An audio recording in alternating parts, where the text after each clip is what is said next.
Medipalli PS పరిధి బోడుప్పల్లోని రాఘవేంద్ర నగర్ కాలనీలో భారీ మోసం.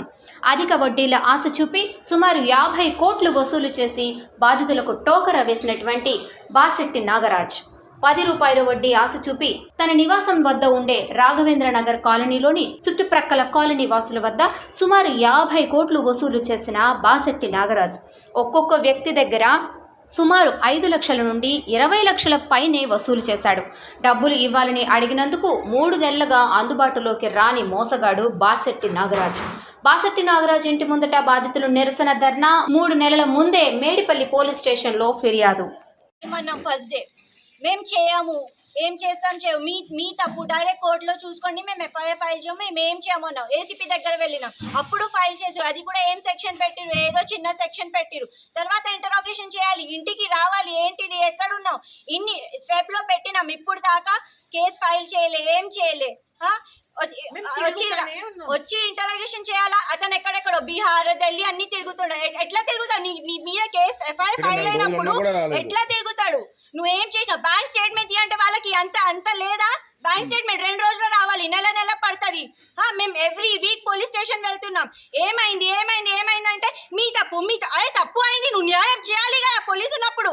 దేనికి మరి ఎందుకు పోలీస్ అయినావు? పోలీస్ అన్నప్పుడు న్యాయం చేయాలి. మళ్ళీ తప్పు అయిపోయింది, ఏంటిది? అది సొల్యూషన్ వెతకరా? ప్రాబ్లంకి తిరిగి అదే చెప్తారా? ఎందుకంటే మీరు ఎందుకు ఇచ్చిర్రు అని అంటున్నారన్న. మేము మోసపోయినాము. పోలీస్ వాళ్ళు ఎందుకున్నారు చెప్పండి? మేము ఎన్నిసార్లు తిరుగుతాం పోలీస్ కి? 5-6 టైమ్స్ తిరిగినాం. ఇంతమంది వెళ్తే ఆయన ఏమంటాడు? ఎఫ్ఐఆర్ ఫైల్ అయింది, కోర్టుకి వెళ్ళాలి, అంతే. ఇక్కడ కేసు అయిపోయింది, ఏం చెయ్యలేము. ఒకసారి ఫోటోలు ఏమో తీపిచ్చినాడు, జరిగింది ఏంటంటే సో ఈ నాగరాజ్ అనే పర్సన్ ఒకరికి తెలియకుండా ఒకరికి డబ్బులు తీసుకోవడం. ఫస్ట్ ఒకరికి నా విషయానికి వచ్చేస్తే ఫస్ట్ నాకు ఇంట్రెస్ట్ లేదు డబ్బులు ఇవ్వడమని. ఒక 3 మంత్స్ కంటిన్యూగా ఇంటికి రావడం, ఇంటికి వచ్చి ఎవరెవరు పెట్టి వాళ్ళ పేర్లు చెప్పడం, వాళ్ళు ఇస్తుండే వాళ్ళకి ఇంత కమిషన్ ఇస్తున్నా అనడం. సో ఎందుకంటే బేసికల్గా ఇలాంటి ట్రాన్సాక్షన్స్ నేను నమ్మా అని చెప్పి అవాయిడ్ చేయడం. 3 మంత్స్ తర్వాత కంటిన్యూగా రావడం తర్వాత ఒక రోజు సరే చూద్దాంలే అని చెప్పి స్టార్టింగ్ ఒక 3 lakhs నుండి బిజినెస్ స్టార్ట్ చేసాడు. అట్లా వెళ్ళి ఒక 20 lakhs దాకా మేము పెట్టండి. సో ఆయన ఇప్పటికీ అంటే ఏమంటున్నాడంటే రేపిస్తా మాపిస్తా అని చెప్పి టైంపాస్కి వచ్చి పంపిస్తుండు. ఎవరన్నా గట్టిగా అడిగితే నిన్న 2-3కి పర్సనల్ థ్రెట్ ఇచ్చాడు, వార్నింగ్ ఇచ్చాడు సీరియస్గా. ఇంటికి వచ్చి డైరెక్ట్ అటాక్ చేస్తా, చంపేస్తా అని చెప్పి బెదిరిస్తున్నాడు. ఈరోజు వాళ్ళకి ఏంది, రేపటి నాడు మాకు కాదని రూల్ ఏంటి? ఆయన Day 1 నుండి ఎవరు తెలియకుండా డబ్బులు తీసుకున్నాడు, అందరిని అట్లనే ఉంచి ఇన్ని రోజులు డివైడ్ అయిన రూల్ చేసిండు. సో ఇప్పుడు అందరం యూనిటీగా ఉన్నాం. సో మాకు కంపల్సరీ జస్టిస్ కావాలి. ఇన్వెస్ట్మెంట్ పెట్టడానికి కారణం ఏంటంటే అట్లీస్ట్ ఇక్కడ ఇల్లు ఉన్నది, సారాయం నాకాలో ఒక ఇల్లు ఉన్నది, అగ్రికల్చర్ ల్యాండ్ ఉన్నాయి, ఒక 2-3 అసెట్స్ ఉన్నాయి అతను పర్సనల్గా. సో మాకు తెలియకుండా లాస్ట్ ఇయర్ మేలో ఇది ఉన్ని ఇంకోటి సారాయం నాక 2 అమ్మేసిండు. అగ్రికల్చర్ ల్యాండ్ కూడా వాళ్ళ మామ దగ్గర ఉంది ప్రజెంట్. ఆయన ఏమంటే ఆయన ఇవ్వట్లేదు. సో ఈయన దగ్గర ఇవ్వలేవు. ఇన్ని రోజులు లాస్ట్ 9 months నుండి అక్టోబర్ నుండి ఇంతవరకు ఈ రోజు వరకు రేపిస్తా మాపిస్తా అని చెప్పి అందరిని టైంపాస్ చేసుకుంటూ తిరుగుతుంది అంతే. సో అందరం కలిసి దాదాపుగా రోడ్ నెంబర్ 4, రోడ్ నెంబర్ 5 అంటే రాఘవేంద్ర కాలనీ కలిసి దాదాపుగా 5 to 6 crores ఉంటాయి అందరికి కలిపితే అప్రాక్సిమేట్గా. ఆన్ యావరేజ్గా పర్ పర్సన్ని ఎంత ఉన్నాయో, బట్ ఓవరాల్ కలిపేస్తే మాత్రం 5 to 6 crores ఉంటాయి అందరు కలిపి. సో నాకు మీడియాకు రిక్వెస్ట్ ఏంటంటే, మేము ఇంతవరకు చాలా హయ్యర్ లెవెల్ వెళ్ళాం, ఇప్పుడు మేడిపల్లి పిఎస్ దాకా వెళ్ళాం, ఎన్నిసార్లు ఫాలోఅప్ చేసినాం, మా టైం వేస్ట్ అవుతుంది, అన్నీ వేస్ట్ అవుతున్నాయి, కానీ ఏ ఒక్కరి నుండి ఒక పాజిటివ్ రెస్పాన్స్ లేదు, అట్లీస్ట్ ఒక యాక్షన్ ఆఫ్ అన్నది కూడా లేదు వాళ్ళ నుండి. సో లాస్ట్ ఫైనల్గా మేము ఈరోజు మీడియాని అప్రోచ్ అయినాం. సో మీ నుండి అన్న అట్లీస్ట్ దీన్ని కొంచెం ఫ్లాష్ న్యూస్గా కొంచెం హై లెవెల్ ఎస్కలేట్ చేస్తే, సిఐ లెవెల్, సిపి లెవెల్లో వేస్తే అట్లీస్ట్ మేము ఫర్దర్గా వాళ్ళని కలవడానికి మేము రెడీగా ఉన్నాం. ఆల్రెడీ మా దగ్గర ఇన్ఫర్మేషన్ మొత్తం ఉంది, బ్యాకప్స్ ఉన్నాయి, మేము ఇచ్చిన ప్రూఫ్స్ ఉన్నాయి, చెక్స్ ఉన్నాయి, ప్రామిసర్ నోట్స్ ఉన్నాయి, వాడు మాతో అబ్యూస్గా మాట్లాడిన వీడియో రికార్డింగ్స్ ఉన్నాయి. వాళ్ళ అమ్మకు మేము ఇచ్చినట్టు తెలుసు, ఆమె తెలియదంటుంది, ఆమెకు కూడా తెలుసు ఎవ్రీథింగ్. బట్ ఇవన్నీ ప్రూఫ్స్ మా దగ్గర ఉన్నాయి. మేము ఏదో ఏం ప్రూఫ్స్ లేకుండా మేము బ్లాంక్గా మాట్లాడట్లేదు. సో మేము దేనికైనా రెడీగా ఉన్నాం నెక్స్ట్ లెవెల్గా. సో నెక్స్ట్ యాక్షన్ ఏంటంటే మేము సిపి లెవెల్కి వెళ్దామని అనుకుంటున్నాం. అందరం ఎలక్షన్స్ అయ్యేదాకా అవమని చెప్పారు కొంతమంది అడ్వైజర్ అడుగుతారు. సో వాళ్ళ ప్రకారం మేము వెయిట్ చేస్తున్నాం. నెక్స్ట్ అదే యాక్షన్ తీసుకుంటాం. అట్లా కూడా ఇస్తలేడు. ఇప్పుడు మేము 11 మంది కేసు పెడితే ఒకళ్ళు వాపస్ అసలు మొత్తం ఎన్ని పైసలు ఇచ్చి చెప్పాను ఒకసారి?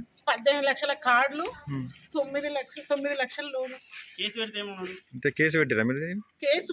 కేసు పెట్టనే నువ్వు కేసు పెట్టక సీను నీకు నేను వారంలో ఇస్తా పైసలు వాపస్ తీసుకోండి తీసుకున్నాను. అంటే ఇంట్రెస్ట్ ఎంత ఇస్తా అని చెప్పిండు ఇంట్రెస్ట్ ఎంత ఇస్తా అని చెప్పిండు ఇంట్రెస్ట్ అని చెప్పలే. నేను బిజినెస్ నాకు 50 రూపాయలు నాకు 100 రూపాయలు వస్తున్నాయి. దాంట్లో మీకు 10 రూపాయలు ఇస్తాను ఆశ అందరికి ఇచ్చిన చూడు. ఒక్క రోజు కూడా నా కొడుకు ఈయన టచ్ లేదు, పరిచయం లేదు. నా కొడుకు నా దాంట్లో తిరిగి నా కొడుకు ఎప్పుడైనా పరిచయం కూడా ఎక్కువ లేనలేడు. నా ఎక్కువ దాంట్లో తిరిగాడు. సీన్ ఎవరు దాంట్లో సీన్ అన్యాయం ఇది. ఇచ్చిన నెలకే పోయిండు. నా కొడుకు సీన్ మాత్రం ఎక్కిస్తారా అని నేను అన్నది. ఆమెనే అన్నది కేసు వాపస్ తీసుకోక అన్నది. అంటే నేను తీసుకొచ్చుకున్నాను. మేము భయపడి మమ్మల్ని మా కొడుకు భయంగా చెప్పిండట. నేను చారన్న పైసలు ఇవన్నీ కేసు కింద పెడితే నువ్వు కోర్టులో తీసుకోవాలంటే నా కొడుకు మళ్ళీ రోజు కార్డులు నేను ఎట్లా కట్టుకోవాలి అన్ని మళ్ళీ రోజు ఇట్లా భయపెట్టించింది. మహేష్ నువ్వు ఇంపార్టెంట్ తీసుకొని రండి, డాక్యుమెంట్ తీసుకొని రండి అంటే కంప్లైంట్ పెట్టిన ప్రతి ఒక్కరు డాక్యుమెంట్ సబ్మిట్ చేసినారు. ఒక 4 రోజులు అటు ఇటు అయినా కూడా అందరూ సబ్మిట్ చేసినారు. అయితే వాడిని స్వతహాగా వెళ్ళి సిఐఎస్ఐతో కలిసి సార్ నేను అందరికీ డబ్బులు ఇచ్చేసిన ఎవరికి ఇచ్చేయలేదని చెప్పిండు. ఎవరికి ఇచ్చేయలేదని చెప్తున్నారా బాబు, మరి వాళ్ళు ఇచ్చినట్టు ప్రూఫ్ ఉంది, మరి నువ్వు కూడా తిరిగి ఇచ్చినట్టు నువ్వు కూడా ప్రూఫ్ తీసుకురారా అని అడిగిండు. అడిగితే తీసుకొస్తా సార్ 2 రోజుల టైం ఇవ్వండి అన్నాడు. ఆ 2 రోజులు ఎప్పుడన్నాడు? ఫిబ్రవరి ఎండింగ్లో అన్నాడు. ఫెబ్ ఎండ్ కాస్త ఇప్పుడు మే ఎండింగ్ జూన్ వచ్చింది. ఇప్పటికి కూడా ఒక డాక్యుమెంట్ కూడా వాడు సబ్మిట్ చేయలేదు. ఎఫ్ఐఆర్ ఫైల్ అందరు కలిసి 5 కోట్ల అమౌంట్ ఉంటే 5 లక్షల మీద నువ్వు ఎఫ్ఐఆర్ ఫైల్ చేసినావు. పోయి ఏమున్నది? నువ్వేం ఇంట్రాగేషన్ చేసినావు? నువ్వు ఇప్పుడు మేము మోసపోయిన వాళ్ళ మేము డాక్యుమెంట్ సబ్మిట్ చేసినాం. నువ్వు వాడు సబ్మిట్ చేయకపోతే నువ్వు ఒక మాట అడగవు. వీళ్ళు 3-4 24 గంటల వెంటనే ఉన్నారు. అదే అని చెప్పండి. ప్రూఫ్ చూపిమని అడుగుతున్నాం. ఇంకెంత అరే మీరు ఎంత పే చేసిరమ్మా? మేము 20 lakhs వరకు ఇవ్వాలి మాకు. 20 lakhs ఇప్పుడు ఇంత మందిని కలిపితే 22 ఇప్పుడు మేము ఇంతమంది ఉన్నాం కదా 5 to 6 crores ఆఫ్ మనీ మేము ఫ్రెండ్ అని నమ్మకంగా పెట్టినాం. ఆయన కూడా అట్లనే ఇవ్వాలి కదా. వాళ్ళ అమ్మ అప్పుడు ఆయన ఫస్ట్ వెళ్ళిపోయినప్పుడు నేను ఇప్పిస్తా బెట్టా అన్నది. 9 నెలలు ఏదో ఒక మా ఇంట్లో కూర్చోబెట్టి తాగిపించినాము అంటున్నాడు. నువ్వు ఎందుకు అట్లా అన్నావు? ఎవరన్నారు అంటే నేను నీకు పైసలు ఇయ్యను, నన్ను రా అన్నావు, నేను నీకు పైసలు ఇవ్వా. ఇది కరెక్ట్ కాదు కదా. నేను రా అన్నది భూత ఏం కాదు కదా. నన్ను చెప్పు తీసుకొని కొడతా అన్నది ఆమె. అది కరెక్ట్ కాదు కదా.